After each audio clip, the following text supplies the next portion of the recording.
President Trump continues hitting the campaign trail hard after recovering from the virus.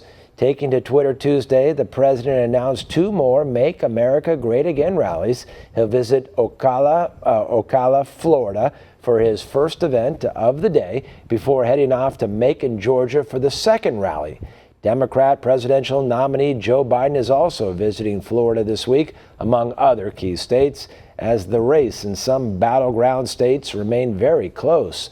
The latest Real Clear Politics polling average shows President Trump leading Joe Biden in Georgia and trailing slightly in Florida.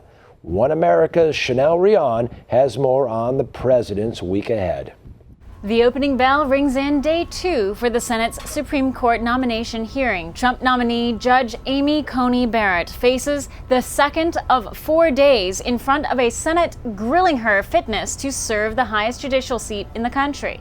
Jason Miller, Trump 2020 senior advisor, says the nomination process has become a public circus, starring Democrats exposing themselves as partisan villains, confused, rudderless, and bitter. So they're going through a little bit of a politically bipolar conniption fit. They can't decide, do they want to attack Amy Coney Barrett? Do they want to leave her alone? Do they want to seem like they're extremists, attacking a mother of 7, someone who's a devout Catholic, someone who has a very well-tempered judicial approach to the issues of the day? Or do they want to play the hand to the progressive left? Do they want to kowtow to the Kamala Harrises and the Bernie Sanders and the AOCs and all the crazies in the Democratic Party? And so Democrats are a little bit in a pickle right now. Meanwhile, away from Capitol Hill, the Trump campaign is also going through a big milestone. The president's first week on the campaign trail since testing negative for COVID-19.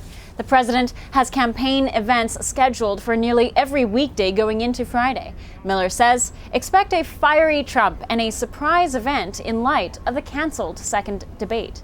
He's back. He's back in a big way. It reminds me of Paul Newman at the end of Color Money when he hits it and he's like, I'm back. And, he's like, you might beat me in Dallas, you might beat me in Houston, but I'm just going to pick myself back up and come right back after you. And that's the exact way that the president's approaching this.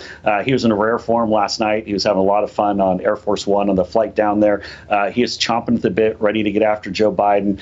Upon the president's COVID diagnosis on October 2nd, the debate commission canceled the second town hall debate between Joe Biden and President Trump, set for Miami October 15.